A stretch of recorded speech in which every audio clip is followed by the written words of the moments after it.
ಆತ್ಮೀಯ H16 news ಅರ್ಥಾತ್ ಹೇ ಸೀತಾರಾಮಗೆ ಸ್ವಾಗತ. ನಾನು ನಿಮ್ಮವ MI ಅಥವಾ ಮಲ್ಲಪ್ಪ ಜೋತಾವರ್. ಆದ್ಮೇಲೆ ಈಗ ತಾವು ದಿನ ಸುದ್ದಿಗಳನ್ನ ಅದರ ಜೊತೆಗೆ ವಿಶೇಷತೆಗಳನ್ನ ನೋಡ್ತಾ ಹೋಗಿ ವಿಶೇಷ ಈ ಮೊದಲನೇ ಸುದ್ದಿಯನ್ನು ನೋಡಿ.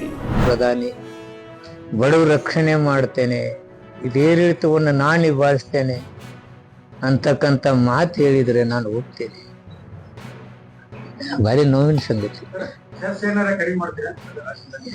ಯಾವ ಸೆಸ್ ಪೆಟ್ರೋಲ್ ಡೀಸೆಲ್ ಮೇಲೆ ನೋಡ್ರಿ, ನಮ್ಮ ಕೊಟ್ಟಂತ GST ಹಣ ಕೊಡ್ತಾರೆ, ನಮಗೆ ಬರಬೇಕಾದ ಪಾಲನ್ನ ಎಲ್ಲವನ್ನೂ ಕಡಿತಗೊಳಿಸ್ತಾ ಇದ್ದಾರೆ. ಕುತಂತ್ರ ಇಲ್ಲಿ ಕಾಂಗ್ರೆಸ್ ಸರ್ಕಾರ ಇದ್ದದನ್ನು ಮುಗಿಸ್ಬೇಕಂತಕ್ಕಂಥ ಹುನ್ನಾರ. SIR ತಂದಕೇರಿ ಬಹಳ ಜನ ವೋಟರ್ಸ್ನ ತೆಗೆದು ಹಾಕ್ತಕ್ಕಂಥ ಹುನ್ನಾರ. ಪ್ರಜಾಪ್ರಭುತ್ವದ ಕಗ್ಗೋಲೆ ಮಾಡಲಿಕ್ಕೆ ಇವರು ತಯಾರಾಗಿ ಹೊರಟಿದ್ದಾರೆ. ಅಧಿಕಾರ ಲಾಲಸಿಗೆ ಅಧಿಕಾರ ಬರಲಿಕ್ಕೆ ವಾಮ ಮಾರ್ಗಗಳನ್ನು ಉಪಯೋಗ ಮಾಡಿಕೊಂಡು ಆ ವಾಮ ಮಾರ್ಗದಿಂದ ಅಧಿಕಾರ ಇರಲಿಕ್ಕೆ ಯಾವ ಕೆಟ್ಟ ಪ್ರವೃತ್ತಿ ಹೋಗಬಾರ್ದೆಲ್ಲ ಹೋಗಿದ್ದಾರೆ. ದೇಶದ ಜನತೆ ಕಂಗಾಲಾಗುವ ಸ್ಥಿತಿಗೆ ಬಂದಿದ್ದಾರೆ. ಇವರು ಅಧಿಕಾರ ಹಿಡಲಿಕ್ಕೆ ಇವರು ನಡೀತಕ್ಕಂಥ ದಾರಿಗಳಂತ ನೋಡಿ. SIR ಮುಖಾಂತರ ಪಶ್ಚಿಮ ಬಂಗಾಳದಲ್ಲಿ 90 ಲಕ್ಷ ಮತದಾರನ ತೆಗೆದುಕೊಂಡು ಮಹಾರಾಷ್ಟ್ರದಲ್ಲಿ ತಮ್ಮ ಬೇಕಾದ 40 ಮತಗಳನ್ನ ಹೆಚ್ಚು ಹಾಕ್ಸೋದು. ಇಲ್ಲಿ SIR ಇಲ್ಲಿ ಪ್ರಾರಂಭ ಮಾಡ್ತಾರೆ. ಇದು ಅದೇ ದಂಧ, ಯಾವುದೋ ಒಂದು ಟ್ರಿಬ್ಯುನಲ್ ಮಾಡೋದು. ಎಲ್ಲಿ ಬರ್ಬೇಕ್ರಿ, ಭಾಳ ಲೇಟಾಗಿ ಬಂದ್ರಿಲ್ಲ ಅಂತಾರೆ. ಅಂದ್ರೆ ಮಂದಿ ಕ್ಯಾನ್ ತಂದು ನೋಡ್ಬಿಡೈತಿ. ನೋಡೋಣ, ಜಲ್ದಿ ಬಂದ್ಬಿಡ್ರಿ ಅಣ್ಣ ಅಂದ್ರೆ. ಸರಿ.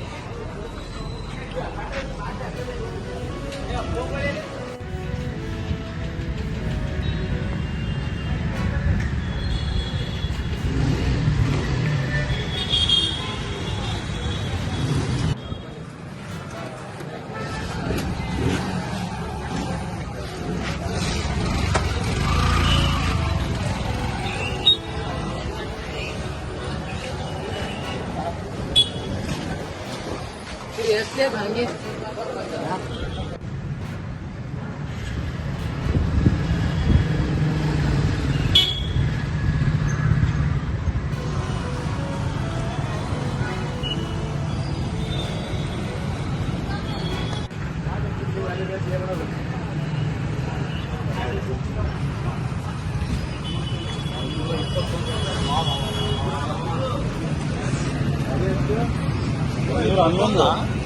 ಡೀಸೆಲ್ ಇಲ್ರಿ? ಕೊಡ್ತಾರೆ.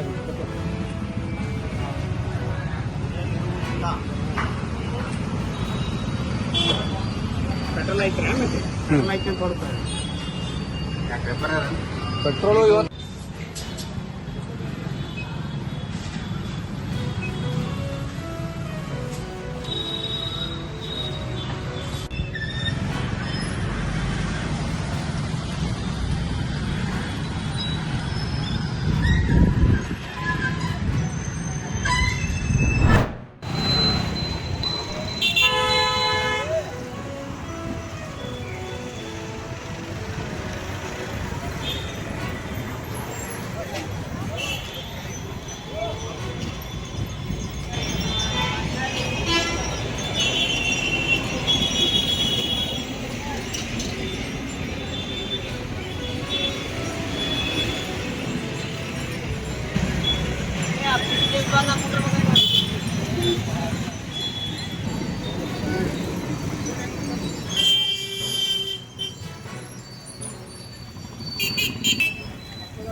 ಎಲ್ಲವನ್ನೂ ದರ ನಿಗದಿ ಮಾಡಿದೆ. ಬೆಂಬಲ ಬೆಲೆ ಘೋಷಣೆ ಮಾಡಿದೆ. ಭತ್ತ 2450 ರೂಪಾಯಿ ಇದೆ. ಮಾರ್ಕೆಟ್ ಸ್ಥಿರತೆ ಆಗ್ಬೇಕಂತೇಳಿ 2450 ರಾಜ್ಯ ಸರ್ಕಾರ ತಕ್ಷಣ ಖರೀದಿ ಕೇಂದ್ರ ಭತ್ತ ಘಟಕ ಪ್ರಾರಂಭ ಆಗಿದೆ. ಖರೀದಿ ಕೇಂದ್ರ ಪ್ರಾರಂಭ ಮಾಡೋದಕ್ಕೆ ಒತ್ತಾಯ ಮಾಡಿದೆ. ಇಲ್ಲಾಂದ್ರೆ ಏನಾಗುತ್ತೆ, ಮಾರುಕಟ್ಟೆಯಲ್ಲಿ ಭತ್ತಕ್ಕೆ ಕೆಡಲಿದ್ದಾಗುತ್ತೆ.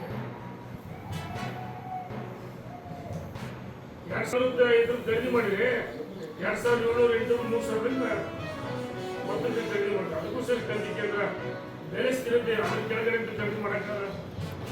ಹಾಗಾಗಿ ಕೇಂದ್ರ ಸರ್ಕಾರ ಪ್ರತಿ ವರ್ಷ ರೈತರ ಬೆಳೆದ ಬೆಳೆಗಳಿಗೆ ಬೆಂಬಲ ಬೆಲೆ ಘೋಷಣೆ ಮಾಡ್ತಾರೆ. ರಾಜ್ಯ ಸರ್ಕಾರ ಬಿಡುಗಡೆ ಮಾಡುತ್ತದೆ, ಖರೀದಿ ಮಾಡಬೇಕು ಒತ್ತಾಯ ಮಾಡ್ತಾರೆ.